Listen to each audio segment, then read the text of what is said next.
We second string, but we don't never sit the bench. Rising stars of the radio, now watch as we ascend. Second string telling the truth, there's no need to take offense. Grant Jake Logan in the booth, so you better pay attention. NFL starting this weekend. Predictions. All right, let's talk some NFL. Week 1. We got a first game tomorrow. Actually, okay. First, we had a conversation over text. Big point in NFL was the Eagles kind of shaping out the NFC a little bit here, sending Sam Bradford to the Vikings for a first and a fourth round pick. Smart, not smart, both sides. What do you think? Honestly, what did we say in our text? Who took what stance? So I take both. Logan's on the side of both. I take both. I think both sides made a great trade. Yeah. Strictly because here I'm gonna back my opinion here. So the Vikings losing Teddy Bridgewater, they need a quarterback. Every team needs a quarterback. Okay, Sean Hill. You're not going to go throughout the Jake? whole. Shut up, Jeff. Sean Hill's not going to lead you to even a playoffs. I'll guarantee that right now. You won't even I don't think he would even get 5 wins. Yeah, you don't even get to the playoffs with a Sean Hill as a quarterback. So every single team in the NFL knows the Vikings are desperate for anything. Even if it was, the Chiefs were loaded with quarterbacks with Nick Foles. I know people were thinking even Sanchez could have fallen. Yeah, there, anything. Yeah, some people thought Sanchez. So they're desperate, Mm-hmm. but I think they got the best available quarterback. Yes, it was at a steep price, and the Eagles absolutely will have that benefit in the future. But the Vikings, whenever they get it, it's going to be a late, offensive lineman, pick in the next draft. Are you listening to Cowherd's podcast? I did hear that the other day. So it's like totally makes sense. He put it in a perfect perspective. Would you rather put a contingency on a pick that's going to go 23 and get an offensive lineman that might help you win, or a quarterback that'll guarantee help your team win now? Yeah, exactly. Pretty simple. So you get Bradford, you get a chance. You get at least somewhat Better of than nothing. You get somewhat of a chance to at least contend in the playoffs, possibly. With AP's probably last year of prime. Yeah, because if it comes back, Bradford coming back at 32 years old, or when AP's coming back at 32 years old. When Bridgewater's there. So I think it totally makes sense. Bradford and AP go back to Oklahoma days. I think it's a good fit. I like it a lot. I think you're right, Logan. I think it's a move that just had to be done if you're the Vikings. I mean, if you really think your time is now and you're going to win a Super Bowl this year and this is the time to do it, then you got to make a first round pick doesn't matter to you. Getting Sam Bradford, I'm not sure. Originally, I didn't really like it. The more and more I thought about it, I think it's a good move. I think Bradford will be able to. I mean, Bradford threw 19 touchdowns and 14 interceptions last season, and I think Bridgewater only threw 14 touchdowns. So you're basically getting a guy who's comparable stat-wise, and can probably get you back to where you were last year. So, I'm sorry, Jeff. I'll tweet this from the second string Twitter. I made the mistake of Google imaging Sam Bradford. There's a pic that absolutely spiraled all three of us. We'll post it to our Twitter account. We'll make a Twitter poll asking. We'll make a Twitter poll of something with this, so that'd be something to look out for when you listen to our podcast. It's a pretty great photo of Sam Bradford. All right. We do got a live tweet in. Well, live as we're recording this from a second string sports listener. It says, "Question for Jake: if you could only save one, who would it be? Logan or Grant? # Go Beavs." Oh, wow. First of all, I'm going to say that's discriminatory for leaving Jeff out of the conversation. I know. What the hell? What the hell, Trev wrong. Dog millionaire? To answer the question, wait, what's the scenario? Is this like a raft scenario? Sure, you can be on a raft. You could be on a raft. Logan can cook, but Grant is small.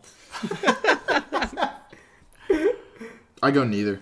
All right, there it is. Cool, neither. That's a good answer. Thank you, Jake. I can't pick. Yeah. That would cause a rift between the co-hosts. True. Grant,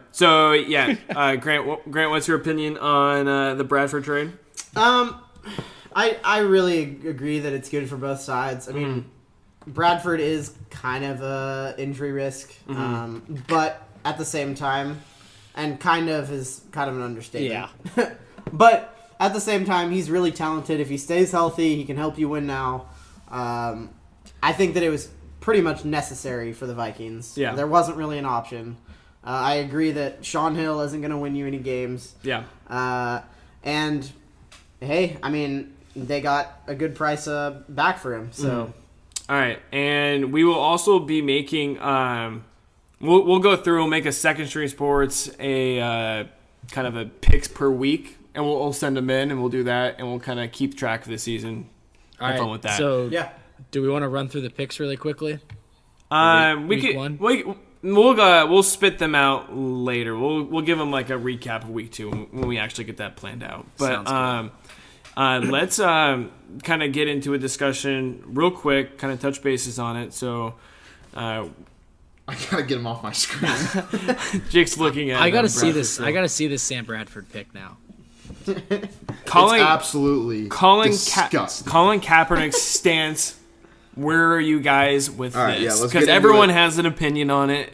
Kaepernick's gone out. He's explained his situation before. Yeah. Jake, kick things off. What do you think of Kaepernick? First of all, I think, what is this, going on week 2 that this whole discussion has been sort of going down? Around, yeah. Yeah. All right. So it's been about 2 weeks now. We've had a lot of different things go into the play of it. He sort of switched up the way that he was sort of doing this protest in the last game. I know he just took a knee instead of the actual sitting. But we got Lane from the Hawks, who's actually taking a seat as well. We got Steph Curry about 20 minutes ago coming out and endorsing him. His jersey is now the #1 jersey sale in all the NFL. So I think there's completely two polarizing opposite sides to this, but you can sort of take it as you will. I think the people that are hating on him honestly probably have a very closed-minded view of the whole situation in general. He is apparently donating $2 million now to a charity, and he has come out and said that 100% of his proceeds of his jersey sales are going to be going to charity as well. So, I mean, regardless if you don't like him disrespecting the flag or whatever, there's nothing you can do about it. He's just making his own stance. I see nothing wrong with it, personally. Yeah, I think at the very beginning when he didn't give the explanation behind it, people took it hard. I was a little, because I've always hated Colin Kaepernick. I'm a diehard Seahawks fan, so I've always thought he was a douchebag. But I don't know. But something about this was the first it was the first redeeming thing I've really authentic thing that I've seen from Kaepernick, and it made me gain a ton of respect for him. So I'm for it. I think it's as much as people want to diss him about how, what is this going to do? It has started a huge conversation that, only an athlete on that pedestal with that type of influence can sort of initiate. So I'm fine with it. Mm-hmm. I think one of the crazy things about this, too, I didn't even know he was growing an afro. Yeah. Oh, yeah. That took me by surprise. I had no idea he had a fro that big. He literally looks like the guys from NBA Street Ball that you couldn't see their eyes because their fro is just stretch. He looks like Ben Wallace. Yeah. Yep. Oh yeah, Ben Wallace, good one. Yeah. But yeah, I think I just think everyone has a different opinion on it, but I think he really cleared things up with his post conference interview. And he even last week. He met with the police department after his comments about that, and he met with a lieutenant, sort of discuss ways to move forward with how to do it more respectfully. So it's not like he's doing it out of malicious intent. And he seems genuinely authentic. I didn't think he was at first either, but my opinion on this is completely kind of swayed from the beginning, where I at first was kind of wow, this is really dumb, makes no sense. Yeah, you got to respect it, but once you start to look into it a little bit more and see what his intentions are and see how it's being done in a non-violent way, he's actually doing something to try to contribute to the problem, donating all this money. Look what he's doing. He's the #1 selling jersey seller in the NFL, and he's donating all of that. That is massive. My opinion is completely switched, and I have gained a lot of respect for him also. Even being a 49ers fan, I've always thought he was also kind of a douche also. But this has kind of made me gain some respect. He's had a good explanation behind it, a good story. He's doing all the right things now. And I personally just see it as completely fine. It's his right. He can do it. And why not keep doing it? He's sparking a conversation that could actually have a positive impact on society. What do you guys think it sort of means for him and the 49ers in general, too, moving forward into the actual regular season? Because I know there was discussions, he's going to get cut, not going to happen. Yeah, no, he's not going to cut. I think he's going to start. Well, I don't think he was ever going to get cut. I mean, he's owed $12 million. The Niners aren't just going to eat that when they have Blaine Gabbert at quarterback. Yeah, that's the thing. Human trash can? Blaine Gabbert's a human trash can? Yeah. Hey, he's up there. I mean, Blaine Gabbert's not very good. No, he's not good at all. But I was like, that's what I meant. Not as usually your human trash cans go to like James Harden or Johnny Manziel. Oh, we can have another segment on that, considering Johnny Manziel is now re-enrolled at Texas A&M taking classes, and I hope he gets expelled the first day and mugged walking out of the school and then thrown into a dumpster. Wow. That was very insightful. So have a good first day, Johnny. Just saying. All right. Well. Wow, that really took a violent side note I know. away from the positive Kaepernick. You know what I've kind of realized, I'm sorry, listeners. Jake, whenever we take a violent side, it's usually you who takes a violent side. Like, you told a guy to go drive over a frozen river. Like, I don't know if I said 30 frozen. minutes. I just said It was just a regular nice, river. cold Minnesota river. Yeah. Or lake, I guess. He has to die. I just want him to take a swim. All right. Regardless, Jake, you kind of just take it to that, dangerous level. We don't condone we don't condone violence with second string sports. Just that's a legal disclaimer. Unless it's on the football field from our Beavs, in a legal legal way.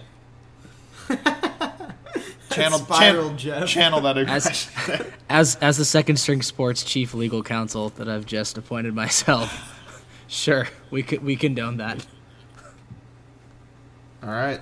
So is that all we got to say about the Kaepernick situation? Who knows how long? This is probably going to last the whole season with, every game that he does something. But yeah, I mean, it probably will because Kaepernick, he said he's not going to – or Kaepernick said he's going to keep doing it until he sees real change. And, I mean, if he does that'll be forever. Right. If not ever. It's just not going to look good if by week 4 Kaepernick's, back standing up and he goes, I see real change.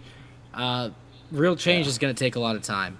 I mean, real systemic change that Kaepernick's looking for is really going to take a lot of time, and I think he's doing the right thing. It's nonviolent. I could do without the pig socks. I thought that was a bad look, but exactly, yeah. I think overall he's gone about it the right way. Yeah, and I think if you make your message all the way to the President of the United States... You did something right. You're starting a conversation. At least the most legit President of the United States right now.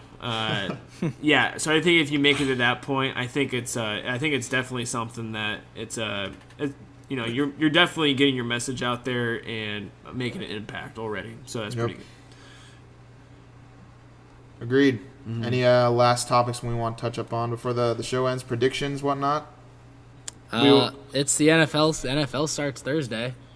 Mm-hmm. So let's do Thursday predictions at least. All right. Well, there's the rematch of the Super Bowl, Carolina and Denver. I think Carolina. Simeon, future MVP. Yeah, Carolina is probably going to win this game. I don't really know if you can trust Simeon at quarterback right now, but hey, I haven't seen him play. Kind of interested to see how he plays. Respect to Simeon for winning the job as a 7th rounder. Man. True. I agree that you can't trust him at the moment yet either. But it's impressive. So Logan, give us a score prediction. I'm definitely going to go with Carolina. 31, Denver 10. Ooh, that's a blowout. Yep. All right. I'm going to go Carolina 28, Denver 7. I'm going to go Carolina.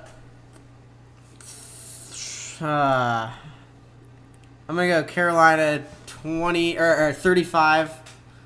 Carolina 35, Denver 17. And we will also Jeff, what do you got? No one has any respect for the Denver defense, first of all. God, everyone over here. I'm going Carolina, but no way is it going to be 35-17. It's going to be something like 27-23. Carolina wins in a close one. Cam Newton leads them down on the final drive to win. Ooh, nice. All right. I'll go there. And we'll send out all of our predictions of the week. We'll post that to Twitter each time. We'll be at, if you haven't followed our Twitter, you should follow us at Second String Sports. That's second 2ND, sports with a Z. You know, we live tweet the games over the weekend, some vines. You know, Christian McCaffrey Twitter had 50 retweets. Basically, anything that ever picks up any traction on Twitter, it's usually Jake who's tweeting. Anything that ever sounds really basic, it's probably me. So like you tweeting for love advice from me. Well, that's not basic. I just after want, me. yeah, we can start it. I think people want to get love advice down. from you. I'll offer love down. advice up. We got 3 guys with girlfriends here. Jake, we got some love advice. You're kind of the, on the outside looking in. The single perspective. Yeah, we got. I'll give that week to week. I'll have my own 5-minute segment. Look, I say we just got to tweet it out, like I did today. The Love Doctor, Jake McGrady. We'll get some traction. We'll get some questions. All right. Jake's face. Wrapping it up. No, I'm not phased. I'm just looking at Sam Bradford again. Thinking about him at least. Yep. So definitely keep track of our social media, and we will be back next week. We should be. I will be broadcasting from Texas, just FYI. Yeah. Ooh, the Texas perspective. Go get a Longhorn soundbite for us, Jeff. I'll try. I'll be in San Antonio. Go find Tyrone Swoops. Tyrone Swoops. Yeah. All right, this has been Second String Sports, the unfiltered podcast, coming to you every week with anything and everything sports. Thanks for listening. We'll be back. Go Beavs, even though we're not playing this week. Watch some NFL, drink some beers, and be a respectable human being. Hope your fantasy football team does great. Oh, yeah, fantasy football. We'll be talking about that next week because we'll all be in a heated competition. So, Second String Sports, I'm Jake. Logan. Grant. I'm Jeff. Follow us on SoundCloud and YouTube for this show. It'll be up as soon as possible. Peace.